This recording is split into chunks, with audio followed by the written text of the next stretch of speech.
I'm an Emmy Award-winning and Peabody-nominated director, and in this series, The Director's Desk, I take you behind the scenes of some of my recent projects. So Echoes of Legend, we talked about pitch and script. Now we're going to talk about art direction, one of my favorite parts of the process. Art direction is really important because whether you're doing live action or animation, it's really establishing the look and the feel of your world.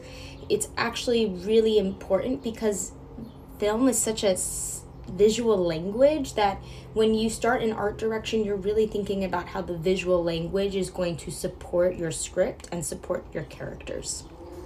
So with animation, of course, that means we are designing a world from scratch. We're not just taking real world sets, or we're not just going into the world and lighting a certain way. And so with that, it's really fun because it becomes very artistic. And with Echoes of Legend, we were really thinking about Southeast Asian culture as an inspiration point. And so we created all of these beautiful landscapes that were inspired by Southeast Asian landscapes and environments, such as a rice field paddy. We were also looking at places like the marketplace and what that could look like, or even the temple that Tooth goes to, or the banquet hall from his nightmares. For us, there was really a piece of this puzzle that was really important around the art style. For us, we really wanted to go for something graphic novel, something very 2D, something that almost looked oil painterly like. And because we wanted to play with this concept that this was like an intensive graphic novel coming to life for a more young adult audience. This kind of concept also moves into color theory, right? Like Tooth's dream world is a little more blue, Tooth's slum area is a little more brown, the marketplace is more orange.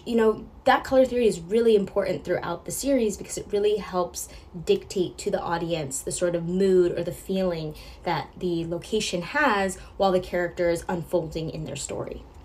Final thing I'll nerd out about, because I could do this all day about art direction, is really around character design. And so for us, it was really important that Tooth and Spit, our two main sort of human characters, had very distinct look and features. So Spit's a little bit more of a street smart, wily character. We gave him a very sharp jawline. We gave him kind of these slanty, mischievous eyes. And Tooth is our hero, and so we really want the audience to engage and connect to Tooth. So we gave Tooth more boyish features. We wanted people to feel that Tooth could be somebody that they see themselves as.